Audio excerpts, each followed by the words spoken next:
All right, so today we're doing part our second workshop with problem management and decision making or problem solving. Today's agenda, we're going to start off as we have started off other sessions on reflections, any questions from the last session. We'll talk about get into problem management and decision making. We'll define it, and we'll talk about some examples and strategies that you might have tried, or maybe these are new strategies. If we have time, we'll do a breakout discussion or breakout room, where we can kind of talk about some of the successes, some of the challenges to problem management and decision making. And then at the end, just any questions that anybody has, and we'll end with some takeaways. Okay. So reflection time, what are some questions from last session? Changes that people have made in between the workshops. We've covered a lot of information. Um, to talk about on reflection, and anybody can, share some of that reflection or what has stood out for them.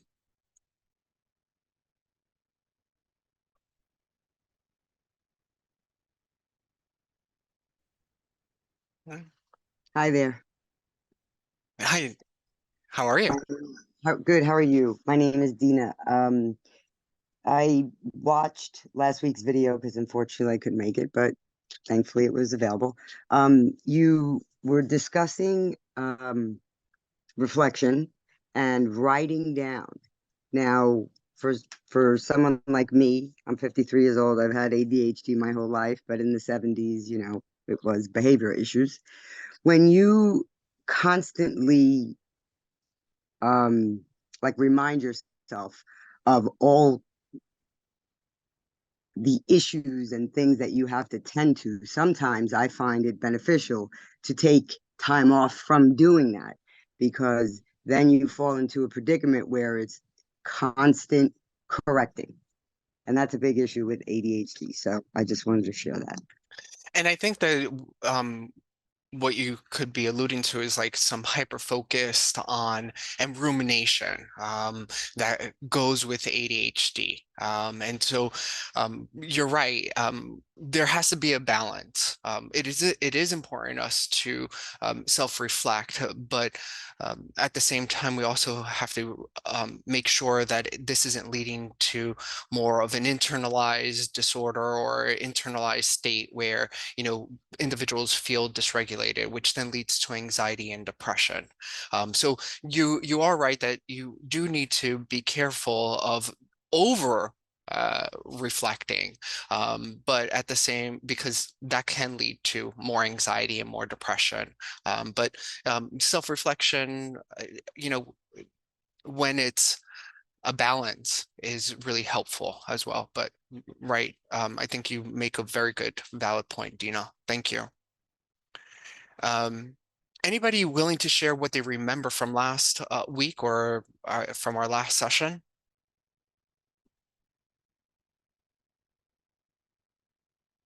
Hi, this is Elizabeth. My big takeaway was when other people were talking about, gosh, I never know how much time anything takes, and then I'm embarrassed to bill the amount of time that it took, and. I just identified with all of those comments and felt much less alone in the world. And like, wow, if there are other lawyers who have this issue, it's not just me and I'm not broken. There's got to be a way to do it because they're suffering with the same thing too. And so that really made me feel like every minute I've put into this session or this workshop has been worthwhile. Absolutely. Thank you, Elizabeth, for sharing.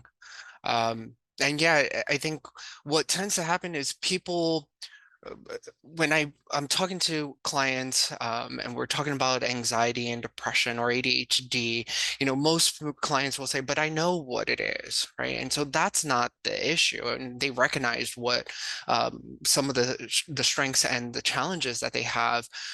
many times people think they're the only ones that are going through this, right? They're the only ones that are dealing with ADHD, and it's many challenges that it brings on. But just being able to hear from peers and saying, "Look, I also struggle with this particular task," is very validating. So thank you for sharing that, Elizabeth. Um, Anybody want to share their reflection on the stages of change discussed last week, and maybe to what stage of change do you find yourself in, based on the workshop and after reflecting?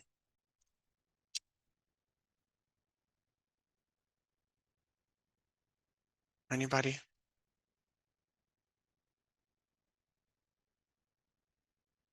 So everyone's ready to go. Everyone is in that third, fourth stage where they're taking action. They know what they want to do, and they're actually putting it through. And Adam, I see your hand up. Oh, he disappeared. He put his hand down. Okay. Um, okay. Oh, Damien. Yes, hi. Um, yeah, I mean, I think someone talked last week about making it stick, and I think the tendency to hyper focus means people who are coming to these sessions are probably focusing on them quite a bit. I'm finding, I've kind of dove into this and therapy, and reading a book on ADHD, and kind of taking all of that input and putting it into practice can be a little overwhelming. So as much as I feel like I am ready, it's hard to kind of take different pieces of advice and implement them. Not that anything has been contradictory, but it's you know we talk about doing like one thing at a time to see, or trying one medication at a time to see how it affects you. And I worry that trying too much at once is just going to cause me to burn out and not do anything. Yeah, and I think that that's a big challenge, of trying to figure out there's so many suggestions, there's so many strategies, and we'll talk about some of these strategies. And, in reality, it's things that you probably already know. You are all attorneys, so you're bright, you're intelligent, so you're able to do this. It's really going to be more of practicing self-reflection and really seeing, breaking things down. So when you're thinking like, okay, well, I have, 10 things that I need to work on myself. Well, that could be very overwhelming. And I think that goes to people's mindset. If you are going into it and saying, oh my God, I have all these 10 things that I need to do and I have to do them all at the same time. One, you recognize you can't do them all at the same time, but that is going to increase people's anxiety and depression, or mood, where then you start internalizing that. So I think one thing is always checking in on that mindset and breaking where you might think you have like 10 things to do all at once, is really taking the time to take a step back and really think about prioritizing. Of all these 10 things that I need to do, which one is most pressing? And we're going to be doing prioritizing in subsequent sessions as well. But really, a lot of it is going to be more of like the mindset, because you do all know, I think, what you need to do, and what you can do. Those strategies is going to be really more of making it manageable for you, breaking it down into more manageable steps, that where you don't feel as overwhelmed, but always thinking of, okay, what mindset are you walking into in these situations? So thank you, Damien. Adam, I see your hand up again, and then he disappears. What's going on with Adam? All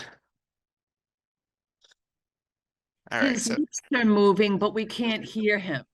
oh, okay, because I Oh, don't, can you hear me now? Yes. Yeah, there's a bit of an echo. Just to say that uh, I'm more aware of my challenges and those of others, and sorry if you're hearing an echo. okay.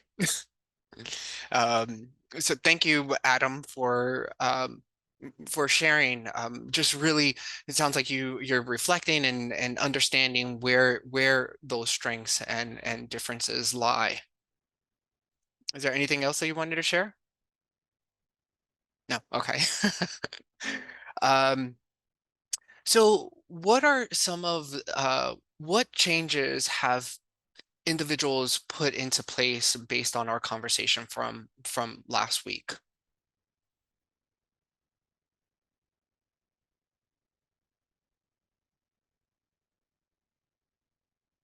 To Jance?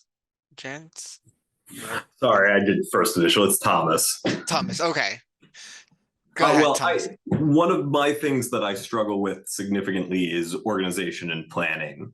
So I've spent years trying to figure out something that kind of worked for me as a system, and I've been trying different softwares and different programs that I thought could kind of assist me in that. And I actually think I've recently been using Microsoft's to-do lists in the Office suite, and that has actually been good for helping keep me on track because I can set reminders and I get a little ding when I complete a task, so it makes me feel good about myself, and that so far has been seeming to help me keep more on track of what I need to do. Yeah, thank you, Thomas. What is that ding? What does that serve? It kind of it's a reward for accomplishing the task in a way. That It's that's correct. That ding, when when you hear it, right? You've now associated a positive relationship, right? You've completed a task. You are able to mark it off. Ding. Right, your body's already associating that's a reward, right? So thank you for sharing that. And those are things that individuals like. I know we talked about rewards and instituting maybe some rewards last week or the week before. And so those are ways that you can find just environmental cues, right?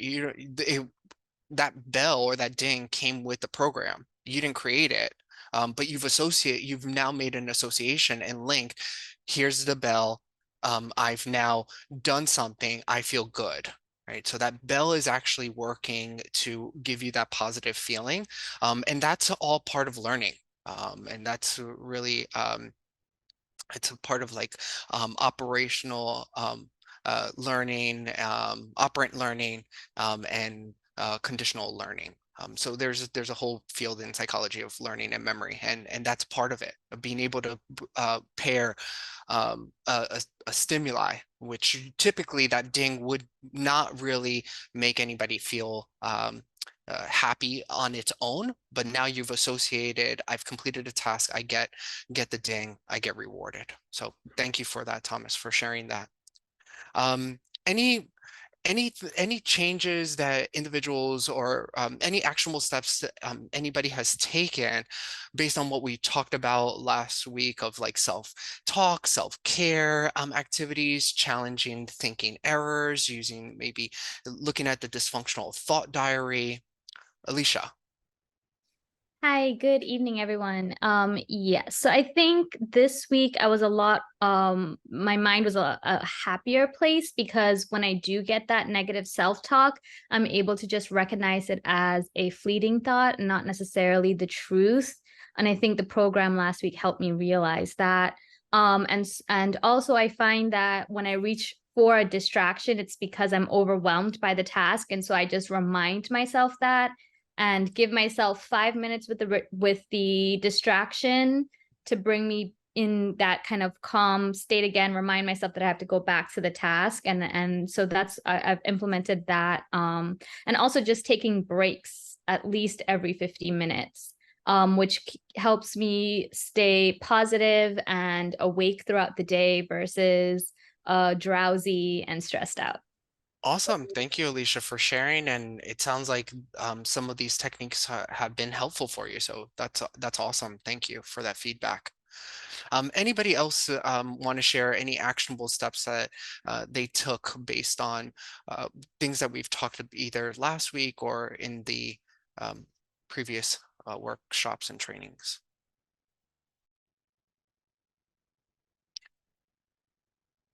So I will tell you that I took my own advice. And based on our conversation last week was very challenging for a whole host of reasons. And towards the end of the week, I was like, well, I'm telling this group of attorneys that they need to implement self-care and some self-regulation, and I needed to take my own advice. So over the weekend, I treated myself to a massage. But of course, I could have just done the massage regardless of anything. But what I did was I attached the association is I got the massage because of the week that I had, and I needed to take care of my own mental health in order for me to be effective in my workshops, and even when I'm working with clients on a one-to-one setting. So that's something that I did, and I will try to continue making it be consistent. And I've also implemented just going on a walk, just getting fresh air for 5 to 10 minutes in the evenings. And that has been really helpful. So please keep on thinking of these steps that you can put and make these actionable steps that you can take and implement in your daily life. So what is problem management and decision making? What comes to mind when you hear the words? This is open to the group. What do you hear, or what comes to mind when you hear the words or read problem management and decision making? Neva. Triage, because it's what I think of. That's my job. I'm a solo. I'm in Manhattan, and it's trust and estates is family law plus a death. So it's just constant triage. And I think personally, the challenge is to make sure that my own needs get triaged into my overall assessment, and to not only just triage my clients' needs, always putting myself at the end. That's the disaster when I do that. Thank you, Neva. Halen? Halen? Yes, Halen, can you hear me okay? Absolutely. Go ahead. Okay, great. Yeah, what came to mind initially for me was the word trap, because I find that thinking also of the hyper focus we were talking about earlier, like when I think about problem management and decision making, I think about spending like 8 hours researching the best solution to a problem that probably could have just been solved with a suboptimal solution in half the time. Or spending hours and hours trying to make a decision or solve a problem again in the most optimal way, and then just ending up like further back from where I started. So it being something that like I get excited about and that I really want to do, but sometimes going from the like planning and decision making to actually executing can be the trick. Absolutely. And I think with many individuals that have ADHD, when something new comes along and they're really interested in it, they can really go hard on whatever it is. But then it could also come back and be cause other issues, or that where you could start off being really excited about something and then it's like the execution will fall off, or then the momentum doesn't stay. And I think that's really important. Um, how many individuals make rash decisions to later regret them or have wished that they had made a different decision? I would probably say everyone, probably on this call, including myself, right? But what did you do differently, right? If it is that you made the decision and you later regretted it, what did you do differently the next time?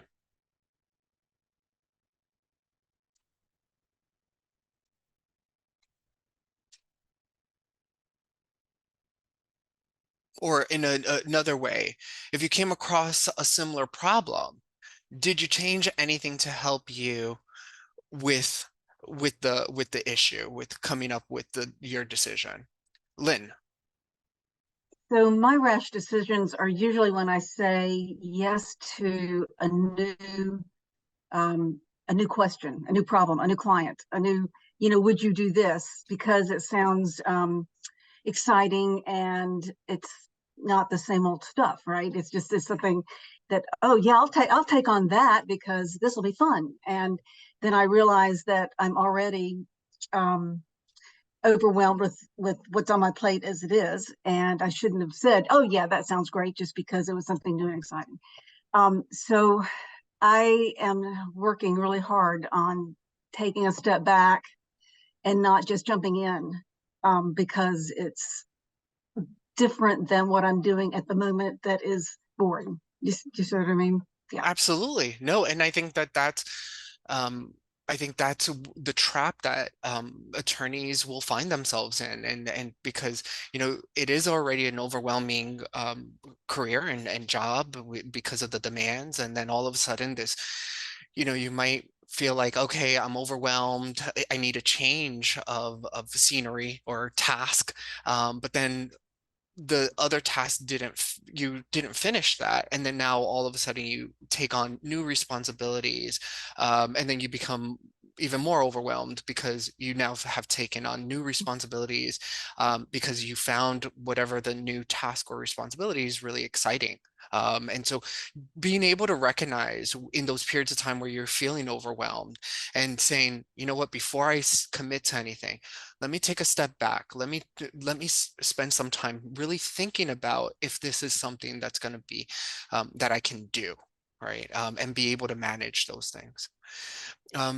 Dina, I saw your hand kind of going up and then it would disappear. I'm not sure if you wanted to share. I just wanted to put it down because I feel like I'm in a classroom and my hand is up in the air. Um, it took me a long time, but the practice since listening to you and reminding myself is that no is a declarative sentence. And I'm saying no a lot more often than before. Now it's working on saying it more kindly. And those are things we could absolutely talk about. I think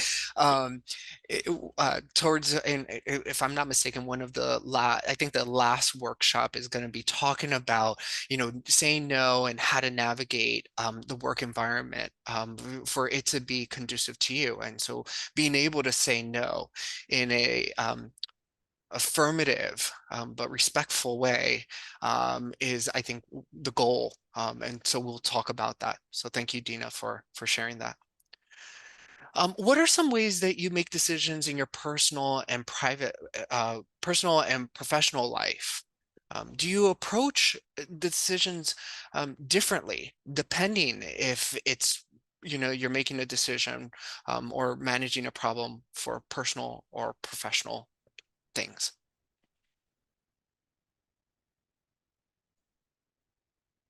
I see, Lynn, you're shaking your head. No. Yeah, So not much. okay. Okay, so there's no difference. Okay, so at least we got that out of the way. How about, how do you make a decision, or how do you manage, whether it is personal or professional, and especially if there's no difference, what does that look like? Erica.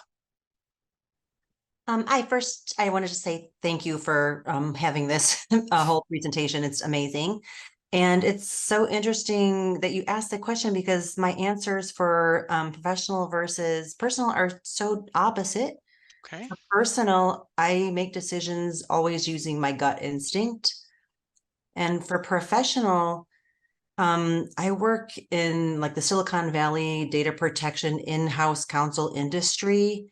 And like, you don't even have the luxury of like having 20% of the fact. Like when I make decisions, it's completely on the fly. It's always ambiguous issues, very complex. And I just have to use rely on like my legal skills and put together like, well, what's the risk and what is this and what are all the interests of the parties? And it really is a very kind of technical, analytical decision instead of like using my gut, which honestly produces better outcomes. And look, I think that that's really important that you're reflecting that you do have a different way of approaching personal versus professional decisions, and it does sound like, at least for the from the professional uh, standpoint, it does sound like more of a systematic, step-by-step way of, okay, identifying what the problem is and really looking at what your options are and then weighing those risks and benefits and then making a decision. So absolutely. And we were going to talk about that as well. But I think that just you thinking about, going into a more systematic way of making decisions, what tends to happen is that you actually remove emotion, or emotional dysregulation, anxiety, depression, that could affect how we make decisions. So thank you, Erica.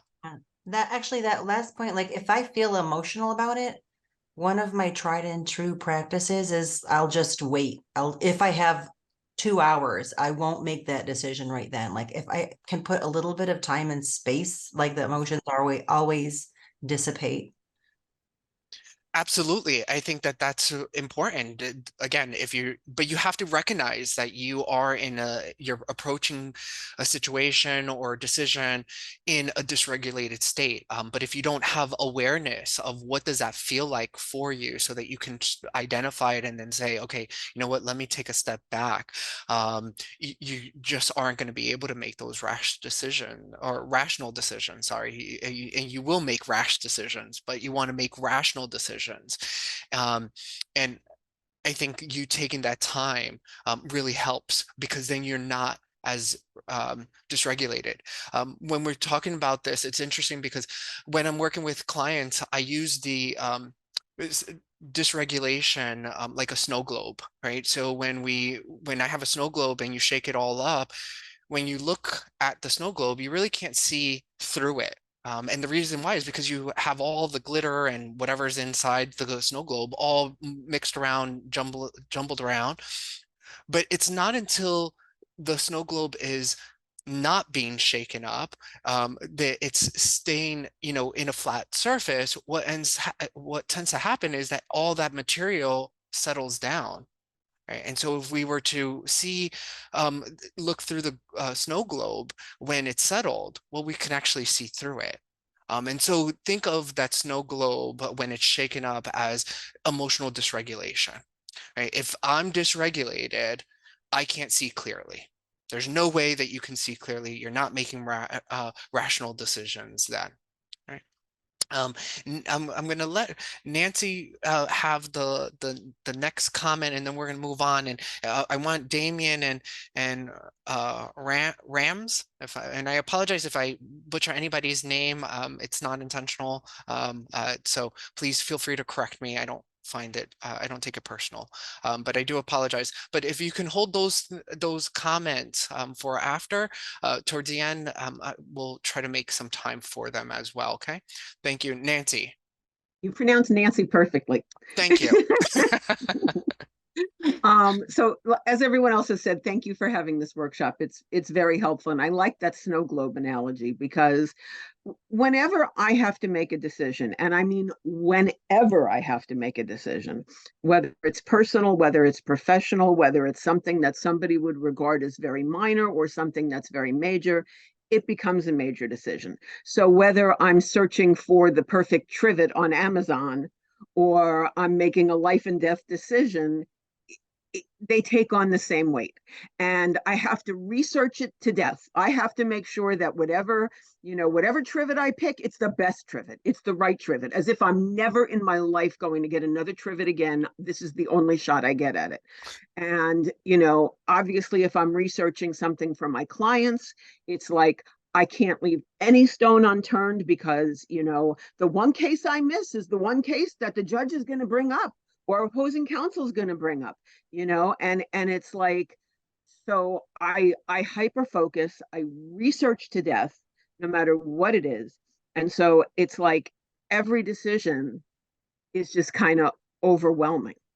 And I can't, I'm not comfortable unless I've totally researched it to death. Yeah, and thank you, Nancy, for sharing. And I think that's where sitting in the fact that so when we go sitting in the fact that some things you may not be able to solve, right? And I think that point goes to the definition of problem management.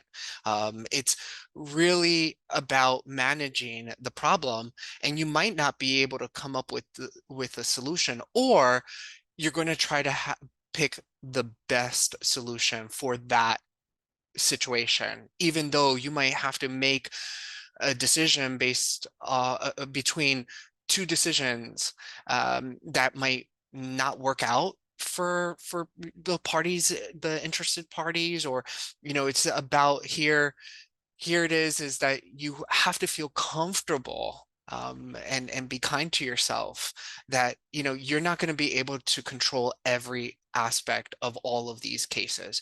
I think you can do the best that you can, and as long as you know that you've done the work that you've done, that's going to start impacting your mindset, and just keep that in mind.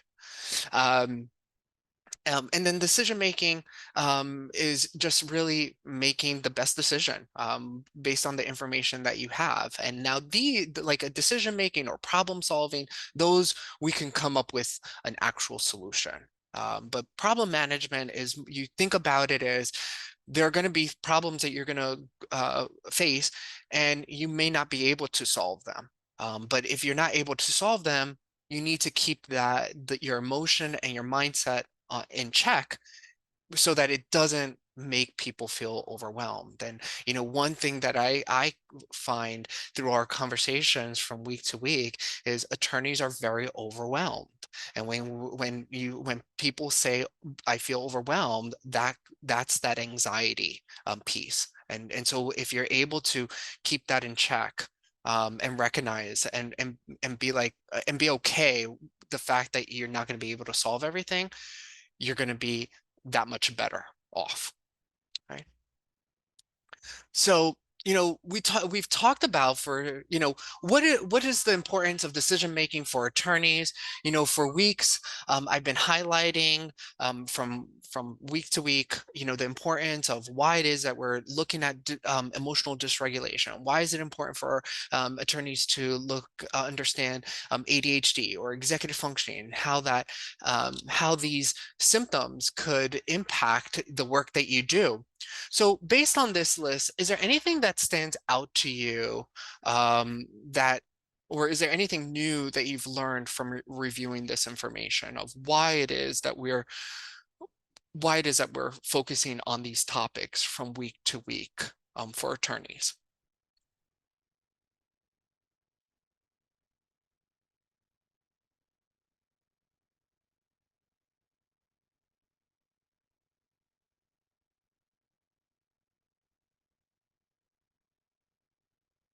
So I'll answer it.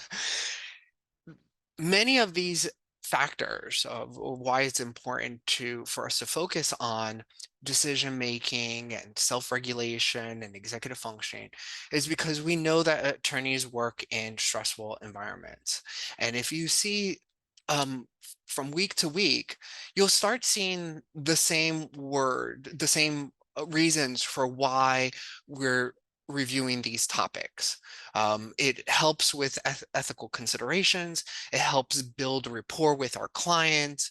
It helps for accountability, right?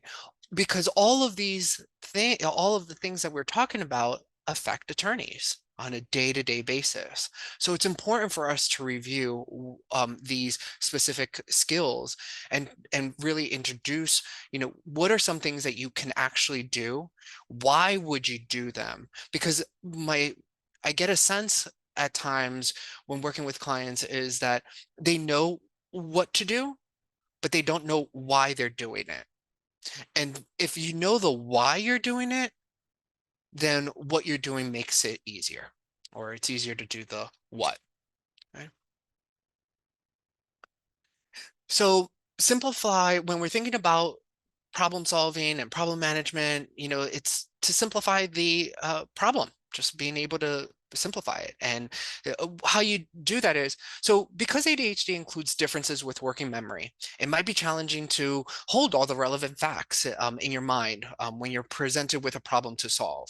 Right. So, identifying pros and cons, listing the tools and materials that you need, analyzing the merits of various approaches, figuring out the risks and benefits. All of this is difficult for you to carry out in your head, strictly in your head. And so, and as I mentioned before, it's not that you can't do these things. It's not that you can't analyze the problem or that you lack intelligence. It's that you need to make the process tangible and external. Okay. What highlights to you based on what's highlighted to you, or what are you getting out of that statement? Or what I just said? It's not that you can't analyze the problem or lack intelligence. It's that you need to make the process tangible and external. Neva? It's the word making it external that really rings to me. I've heard this before, and I think I know it would help me, probably some others here also, if you would delve into that a little bit more about what's the difference between it being internal and external, and then why is it important for us as ADHDers? My guess is that where you're striking at is that for many of us, the available working memory is diminished, and therefore we're limited on how much we can deal with to process internally.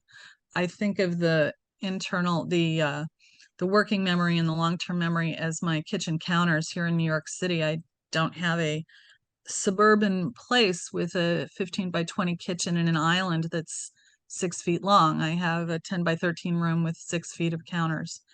And if I go shopping for Thanksgiving and bring home $200 worth of groceries, I put them all on the counter. My counter is full.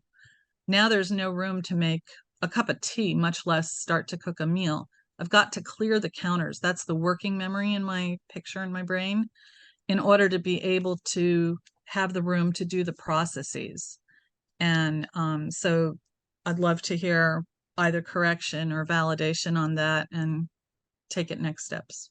I will tell you, Neva, the way that you're viewing working memory first, that it is diminished with all the stuff that you have, is spot on. And I love, the example of, your space, your limited space in New York, and you have all of this stuff now, and you just don't have the capacity to take any more stuff on.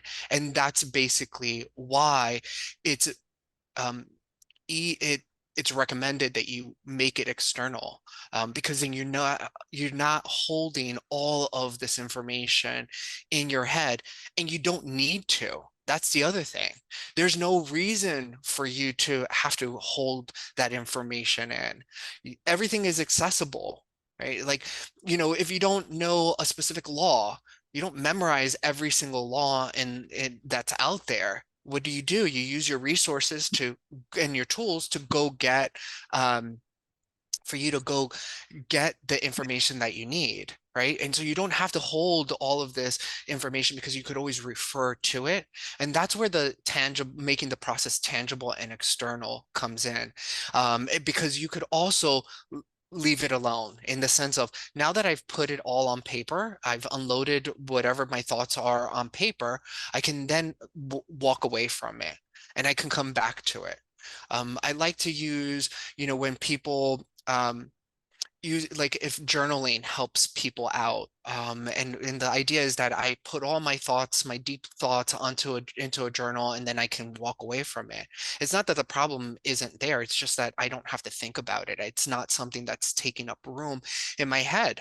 And if you think about it, is that there's limited resources in our brains, and so if we're holding onto all of this information, the things that are really prioritizing, and these are things that are pressing and important, and then you also have the things that aren't pressing or important all together, right? And so one of the things would be is trying to massage that, so that you're really only focusing on the things that are most important, And even those things you're still externalizing and making it tangible. So yeah. Thank you. Yeah. So Nancy, write your thought down if you can, and we'll move on, and then we'll come back to some other comments and questions. Okay.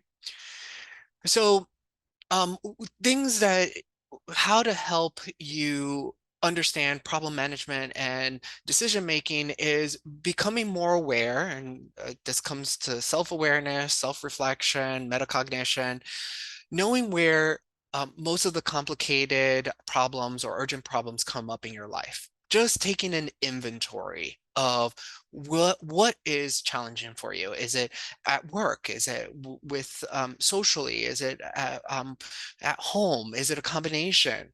Right? Just being able to understand where the problems come up for you is important. Knowing what kinds of external aids help you most. Okay, so you have, as I mentioned, you have lots of tools and resources to solve problems. When you were younger, when you were learning math, sometimes our teachers told us, "Hey, look, you can't use a calculator, you can't use counting discs, or you can't use a number line, or things like that." And as an adult, you don't have those restrictions. So you do have external aids, you do have tools and resources that you can lean on that will help you solve these problems. And most people that are successful at whatever job they do is that they ask for help. Right? They recognize I need help. I need to lean on other people or find resources and tools to help me out. And it's your obligation to use these tools and resources. Okay. Exhaustion makes mental problem solving challenging. So kind of that self-awareness and self-care. So if you're exhausted, right away, problem solving becomes challenging for you. And it's important here to externalize everything you need to consider to solve a problem. If you think about engineers or architects, they use simulators to design roads and cars and buildings, right? They have models, they have a plan.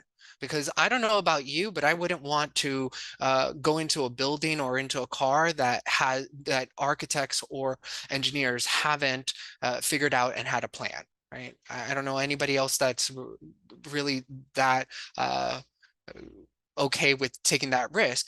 But if you think about it, right, the engineers, the architects have ideas in their brains and they're in their minds, but then they put those ideas and flesh them out on paper, and then they execute it. So it's basically the same concept. The idea is that when you're approaching a problem, and not all problems need, a systematic way of thinking, but it's really for those big problems that you can use. But if you're not used to really taking that step back and really thinking about the steps that need to be taken, then implementing this for small, medium, big problems helps out, because the more you practice these steps, the easier it is, the more automatic it becomes. It's kind of like if you think of when you're riding a bicycle or when you're learning to ride a bicycle when you were younger, right? We use training wheels, the training wheels come off, you're trying to ride the bike without the training wheels, you fall and you get back on and you go on the bike and you fall again, and after a while you're not falling anymore. And that is because it becomes more of a muscle memory. It becomes more automatic. Same thing with decision making. If you don't actively do it, then it's going to be helpful if you were to try it out and actually practice it. And the more you do it, then later on, you don't need to do this, because then you're already doing it subconsciously and very quickly. But it does require some practice. So in problem management, we really start off with like identifying the problems, gathering some information, thinking of some of the options, and coming up with some realistic goals, right? I'm sure that everyone knows about SMART goals. And what's really most important about this is setting up realistic goals, right? And I started off with problem management is about just managing the problem, right? You might not be able to solve the problem, but you're going to be managing it. And that goes hand in hand with realistic goals. Okay. It kind of goes also hand in hand with the miracle question when we were thinking of, okay, how can we solve, how would we know that a miracle happened? But, what are some realistic steps that we can take, or that we know that the miracle happened, right? So just making sure that we are setting realistic expectations. In decision making, very similar to problem solving, you start off with the problem, you identify the alternatives, and so you come up with you think of alternatives with everything, things that are rational, irrational. It doesn't really matter. The idea here is that you're practicing to think about the problem outside the box. And then what you do is that you evaluate the benefits and the risks for taking each one of those decisions. And then you make the decision, and then you evaluate whether the decision that you made was helpful or not. Okay. And I'm not sure about you, but if I had a big issue that I needed to solve, and maybe there's like 5 options that I can choose from, trying to keep pros and cons for 5 options in my head, and then be able to then reflect and say, okay, now which one's the best option, and then actually making that decision is going to be challenging. And so by being able to write it down, you are able to see from a visual standpoint what the best decision is for you. Sometimes not even looking at figuring out, well, what is the benefits and cost ratio? There's the idea of this ratio of you put, if one outweighs the other. But even just by visually scanning, you write this down. And it's so impactful for many of the clients that I work with is that they automatically see the differences, and the answer is right in front of them. But if you're ruminating about these options, you're always then thinking your pros and cons are always mixed up. The decisions might be all over the place. And so at least here with doing this more systematically, it allows you to put it on paper. Everything's in one location, and it frees up your working memory. These are just examples of how you can use some of these worksheets, and I use them quite frequently in therapy and executive functioning coaching, on how to really solve a problem. And so these are the steps, or these are the questions that you would ask yourself. Okay. Here's another problem solving worksheet. Here's a basic cost and benefits analysis, right? You think of what's the problem. I think of proposed actions, and you kind of list them all out, and you think about the benefits, and you think of the impact. You talk about the costs, you figure out the cost. And then you start realizing, oh, okay, the where I didn't know what decision I was going to take, it becomes much more clear. Other examples, other things that you can think about is what's your angle of, like, what would you replace the blank with somebody that you admire? So you would say, what would so and so do? And an example would be here is, you start off with the question of how would I solve the problem? And then you look at it from a different standpoint of how would somebody else look at this problem? Okay? And that allows for cognitive flexibility. And I believe we're going to talk about that in subsequent workshops.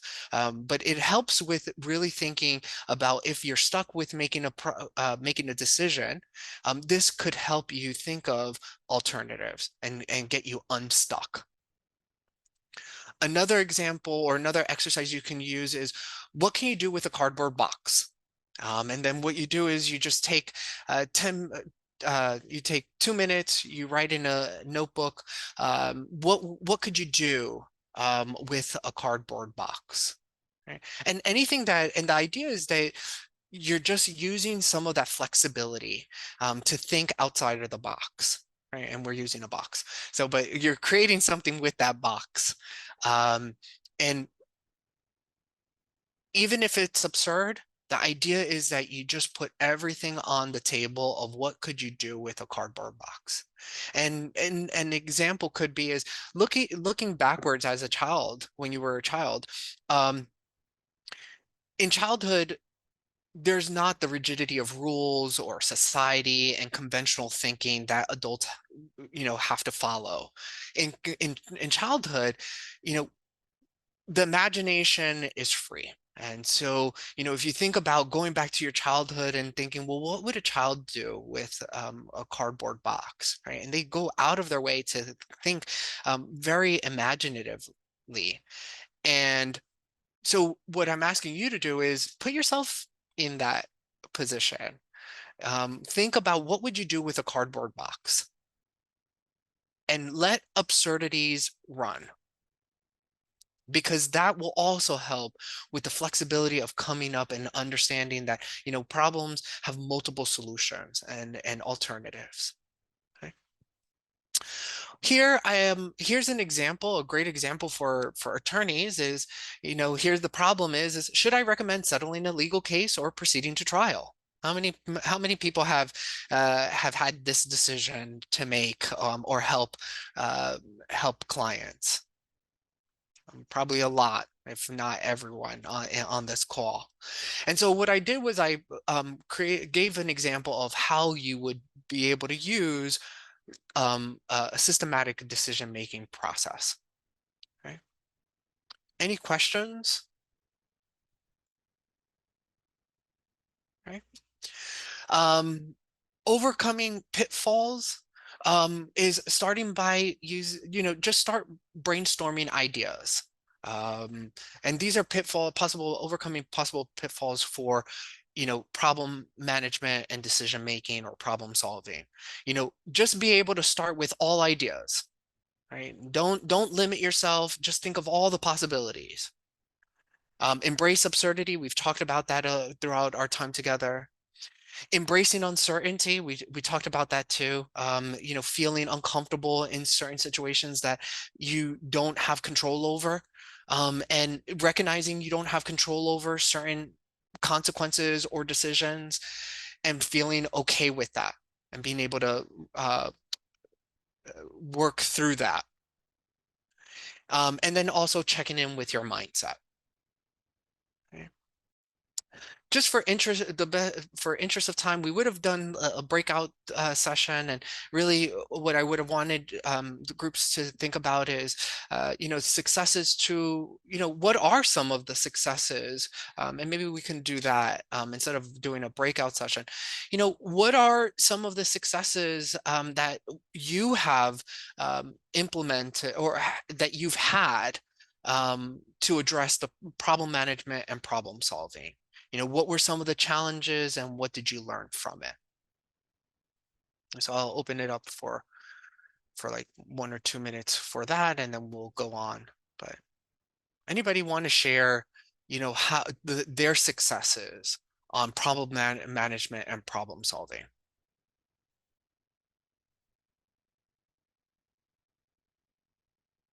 And we've talked about it a little bit. I think people have shared a little bit on how they approach this, but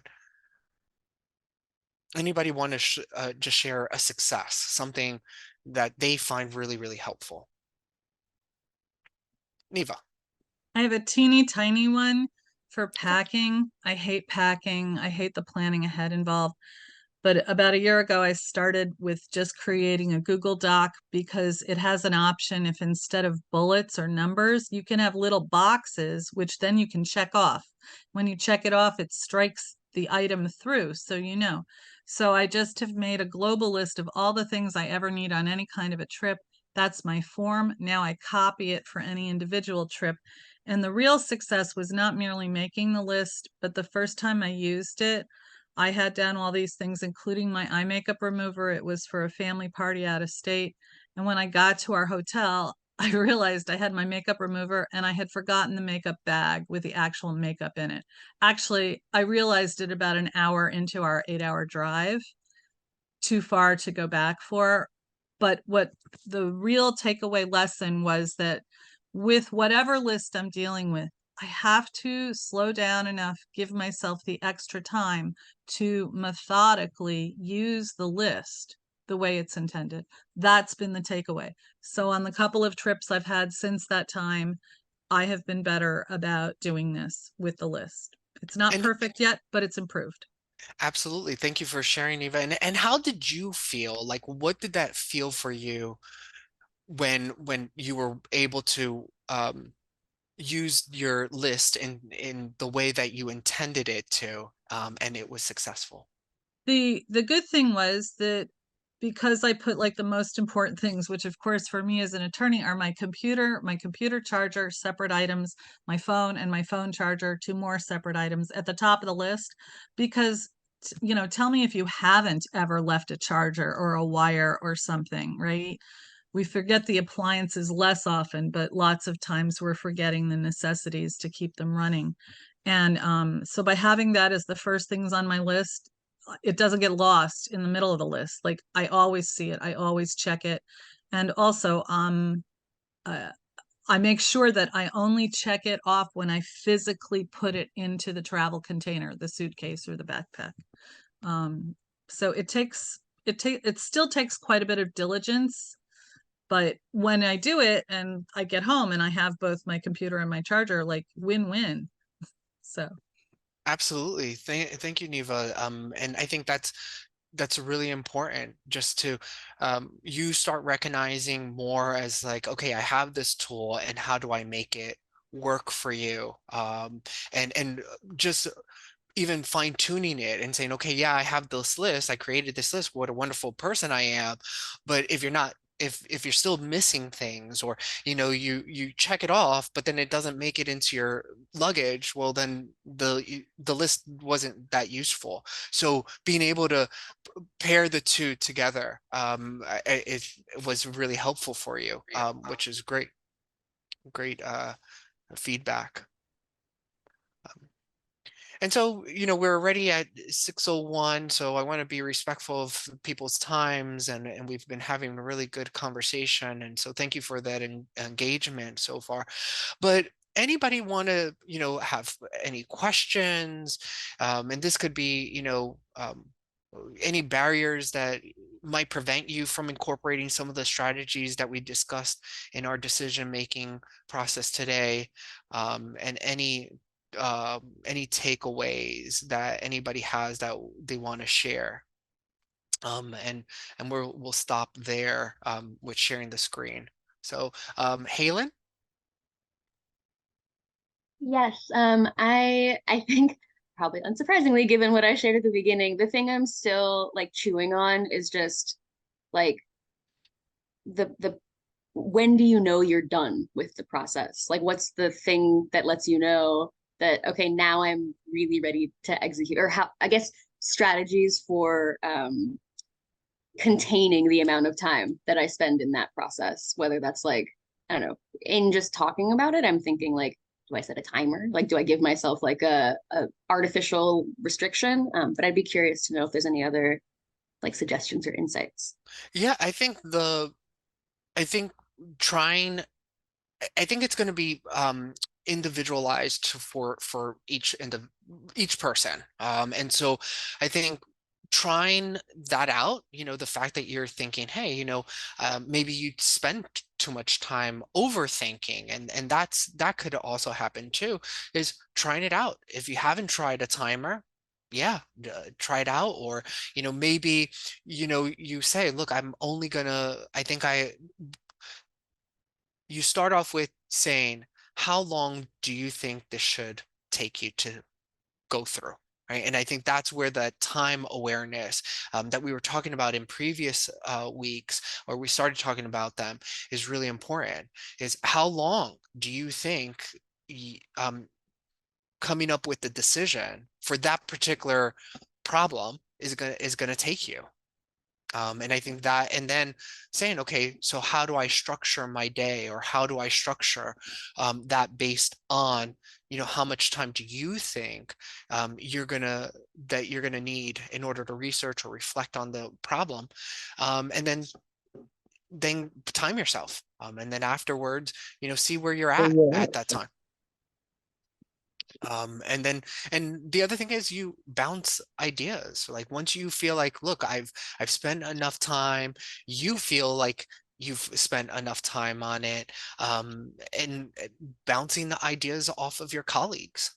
You're not the only person that might have you know face that decision or that problem. And so leaning on community of other professionals might be really helpful. But I would try the strategy that you suggested. Like, yeah, use a timer. But you also have to know, how much time are you going to give yourself? And I always tell people, when starting any task, I say, how much time do you think you need to accomplish this? That's the first question. Then afterwards, we can kind of work on the other strategies to keep you on the task and things like that. But and knowing, strategizing when you're going to have the task completed. But I think the first thing is just taking stock as to how long is this going to take.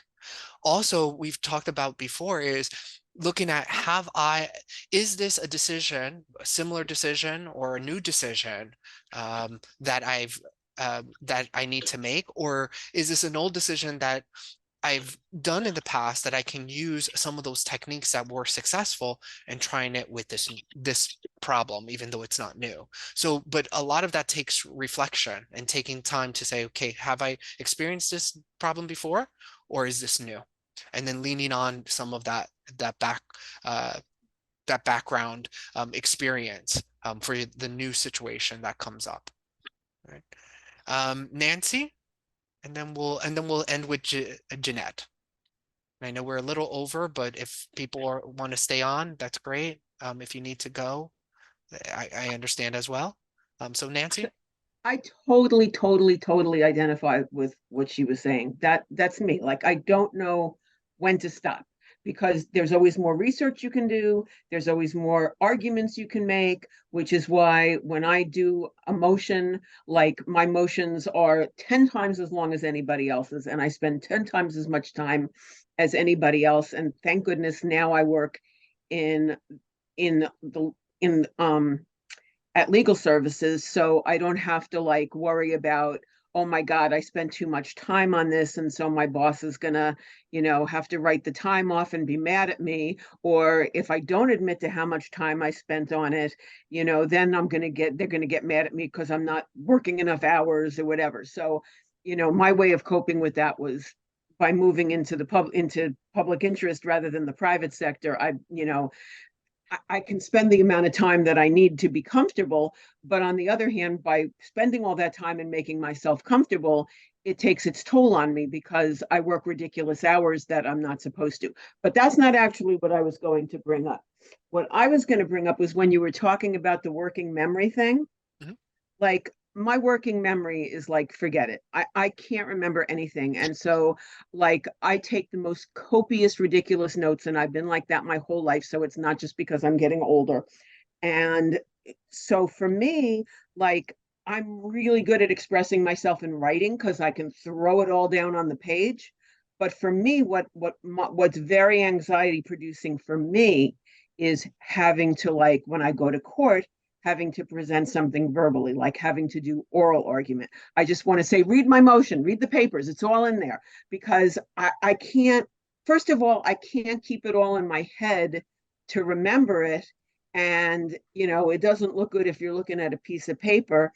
And also, they're only going to give you a certain amount of time. And so I have to prioritize, well, what am I going to talk about? And I'm not really good at being concise, in case you haven't noticed. Thank you, Nancy. And though, but even working, just the recognition of, you can't remember everything, but you are really good at, writing things down. I think working through some of the anxiety, because, when you say, I get anxious, or, I'm nervous, like, because I'm going to fumble through my words or things like that. It's working through, okay, and what's the worst thing that can happen, right? You fumble through some My things. my client will get evicted because I screwed up. I mean, I'm seeing people are talking about outlines and stuff, and I do put outlines, but the problem is, even if I can remember what it is I want to talk about, I still feel like I'm not going to remember the specifics. Like, even I used to want to be an actress, and I used to love rehearsals. But when it came to the actual performance, I was so stressed out because I was so afraid that I was going to forget my lines. And Yeah. so I'm the same way with court. It's like I can know something really, really well, but I'm just afraid I'm going to forget to say something, or I'm going to forget a case to cite, or whatever. And so even if I have bullet points as to what I want to talk about, that's not enough for me. I mean, I want like every word there that I have to remember to say, like everything I want to Nancy, remember to talk about. It sounds like somebody was going to chime in. yeah, Nancy, I'm in the same line of work that you do, exactly the same thing. And I have, like, I don't know if it's stage fright, that I have a lot of anxiety about speaking in public. Oral argument is terrifying. But surprisingly, the last time I had to do one was for post evict, which is, a really, really awful situation. The person's already been evicted and you're trying to get them back into the department. And whatever outline I had, I was flexible with it. I was able to see, okay, this is what the judge wants to hear, this is not what she wants to hear. And ultimately, we got a really good decision. She gave him, the time to, be able to get the financial assistance from the city so that we could get him back in.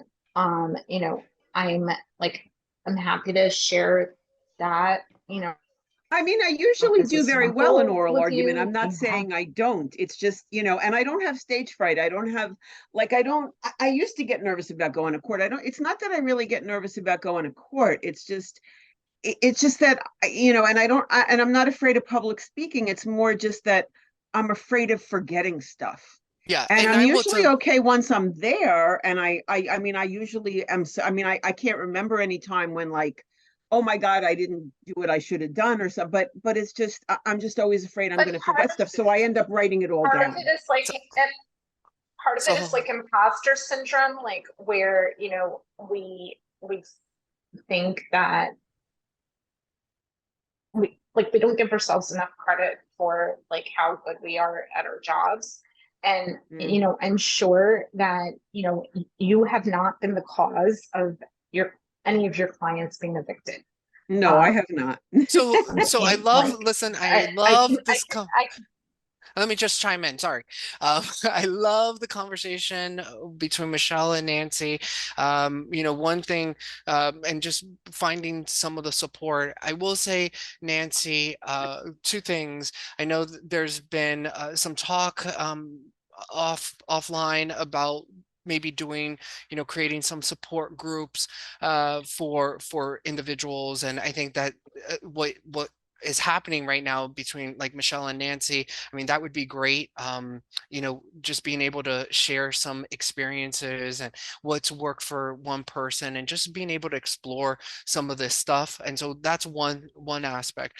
But the other aspect of what I was hearing, I think, Michelle, you were talking about what I would start considering more social anxiety, that performance anxiety.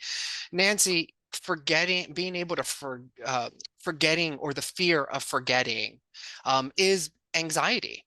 That fear, it's an irrational fear. I mean, of course, when I say it's irrational, because when we think about anxiety is when we're basically elevating the body's response to a fight or freeze response, right? And so that's where when we have anxiety, we're raising that system up or triggering that system.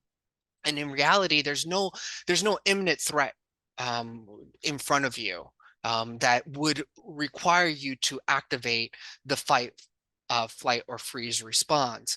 And so what happens is that when we're anxious, we're more a symptom is forgetting. And so, it's not to say that there's like the social anxiety, but Nancy, there is some aspects of that anxiety, and I'm not diagnosing anybody here, but it does sound like a little bit of the more anxiety symptoms, which makes us or causes us to forget, which I think maybe exploring that a little bit more would be really helpful for Yeah, you I as think it is well. partly that, but it's also that like being able to hold everything in my working memory. Absolutely. And there are things that you can work on, some strategies to increase the capacity for working memory.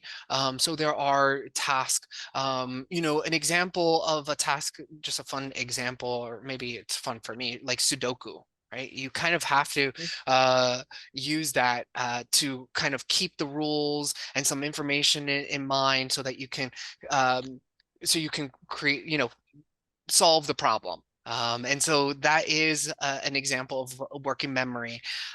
So there are definitely things that you can use to increase that, the working memory. But it's twofold for you, Nancy, is reducing some of the anxiety and the fears that you are exhibiting. And the other thing is building some of the capacity in working memory. Are you going to get to the point where you know, you're going to remember everything? Probably not. And I think you have to be okay with that too, and be able to understand like this is something that is a challenge for you.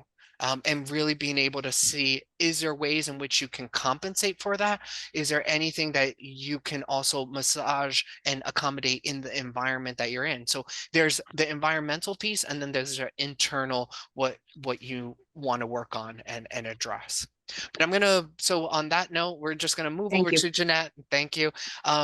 Jeanette, because I know we definitely are over, but I want to give you an opportunity because you've been really patient waiting. But thank you for all the comments so far. I'll keep it short. And my discussion is about time management, but the anxiety one, you went off into an area that really impacts me. Anxiety causes me to procrastinate, to put off. I can't deal with something. I get panicky about it. I get anxious about it. I put it aside. I look at it again 3 days later.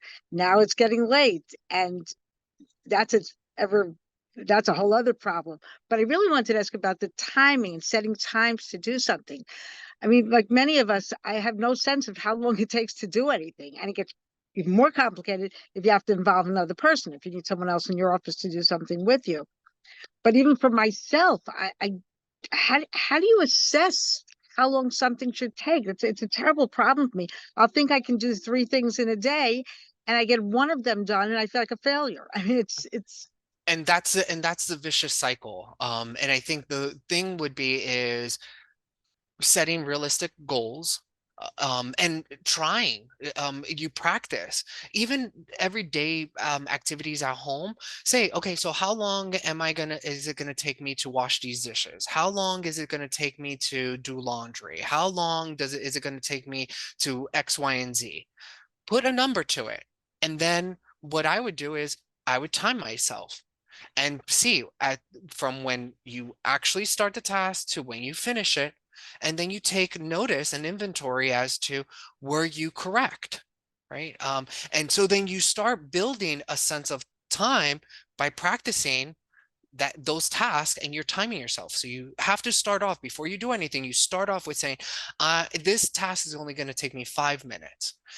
And then you time yourself, and after, whatever it is, you don't stop yourself at 5 minutes. You keep on going until you're done with the task. And then you go back and say, Did it take me 5 minutes? Was I working full time during the 5 minutes? What contributed to why I didn't get to finish it in 5 minutes? You start really parsing out as to what contributed to why you couldn't complete it in 5 minutes. And then you start saying, oh, well, I didn't give myself enough time. And so then when you're in the same situation again, right, you now have to do dishes again, and it's basically piled up the exact about the same amount, or the laundry or whatever, then now you know how much time it's going to take. But if you're not actively and intentionally, taking inventory of those things, then you're not going to be able to understand that time, the time awareness that comes up with completing tasks. So those are things that you can do, and that's just one technique, and we could talk about others. But the idea is that you use that information, and then be able to then say, recognize the next time that you're in the same situation, you pull on prior experiences, you pull on prior knowledge, and that's how we learn. That's how we learn reading, math, science, like all of that stuff is based on prior knowledge. So you would do the same thing with prior knowledge as to, how am I going to approach this task? Is this something that I'm going to be able to complete within this period of time, or what's going on? So that's one that, and we could talk about that more. And I believe we're going to do time management in subsequent workshops. So thank you, Jeanette. Neva, you will have the last comment. I just want to affirm what you just said, because I learned this from my son's Temple University Learning Disabilities Center when he was the first one in our family to be diagnosed. And what they started with was they do start with a sheet of measuring your expectations, how long you think. But for me as an ADHD, if I get into too many prep lists, forget it, none of it's going to get done. So I recommend the shortcut to really getting to what we need is just measure how long it takes you. And I suggest starting with something very simple that you think is very short, and that you do maybe daily or more, like brushing your teeth, or maybe unloading your dishwasher, or doing a load of dishes in the sink. Just write it down. There's no judgment. You just have to have a place to measure from. And then what I do with that information is I have all these little less than 5 minute tasks that are part of my life. And when I need a little zhuzh of dopamine, I can run and do that. I can run and clean the bathroom sink in less than 5 minutes. And when I've done it, then look, it's bright and it's shiny. I polish silver on Sunday because it's something that really lasts. It's prepping for holidays, but just start to measure something, anything in your day, whatever you think, to fill up your tank of gas, anything you're doing, and that sets your expectation then. Because I had to leave a gig job once where when they were training me, the person kept saying, oh, well, this is just a 2 minute job and a monkey could do it in 2 minutes. And this person said, yeah, thank you, Lynn, thank you. And like after 2 weeks, I was like, you know what, I'm not a monkey, and these jobs take longer than 2 minutes. And this is not a good environment for me. That's all. Not renewing the contract on that, no information passed up, just like this is not a good fit of a work environment for me. And Neva, those are really important points that you made is, one, you recognize that it wasn't the job for you or the environment for you.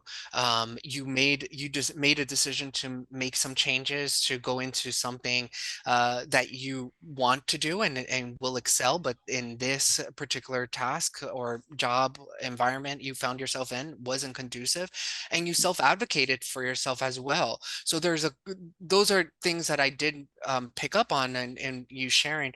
But there was one other thing that you mentioned was, if you're doing these tasks, and you say, okay, whatever it is, 5 minutes, right? That there's no judgment, because that's the other part of it, is that people then start internalizing the fact like, oh, I didn't get to accomplish this task in the time that I wanted to, and therefore I'm a failure. I'm this, I'm that. And so you start going into that cycle of self negative talk that comes up. And so that's why I really wanted to start off with our workshop and really thinking about mindset and emotional dysregulation, or emotional regulation if we want to stay more positive, because it really will, I think, either make or break you in the task that you're doing, and the jobs, the intensive jobs and the demanding jobs that you all have. And so I don't pretend to know, the stress that you are all in, but I will tell you that there's definitely things that will help you with all these other areas. And I think what's most important is self-reflection, um, self-reflection, and there's some other ones, and for some reason I just blanked out, so I apologize. But uh, there and your mindset. So self-reflection, mindset, and emotional regulation is what I wanted to say. And I think that those will all lead everyone into um, being more successful. Are you going to have challenges? Absolutely. And we talked about this before, that a lot of this, having ADHD is about running a marathon and being able to make things manageable and be able to work for you. And that's what I tell my clients all the time. We can come up with all the best solutions to problems, but if they're not going to make it work for them, then it's not there's no point. Okay. So on that note, thank you all for, the lively conversation and the discussions. And I know people have been putting some comments in the chat box. And so thank you for that. I did see even somebody mention, they're interested in this support group that I mentioned. So, thank you for also just sharing that and the interest. Okay. All right. That being said, thank you. I do apologize we went over, but I hope that this conversation tonight was really helpful and informative. And next week, think about new things that we either talked about today or in the past, that changes and actionable steps that you're going to be taking, and just take note of what were some of the successes, what were some of the challenges, and what did you learn about some of the things that you either implemented or didn't implement, or anything that came up uh, related to work or ADHD. So, a lot of it is just really thinking of that reflection. Thank you, everybody. And as I said in the chat, I will be sending out the recording and the slides tomorrow, as well as the past information if you haven't had a chance to review it. And we will see you all next week. Thank you for attending. Have a good night. Thank you, Michael. Thank you. We'll talk more about the support group next week too, a New York specific one too. Yeah. Okay. Everybody have a great week. Thank you. Bye.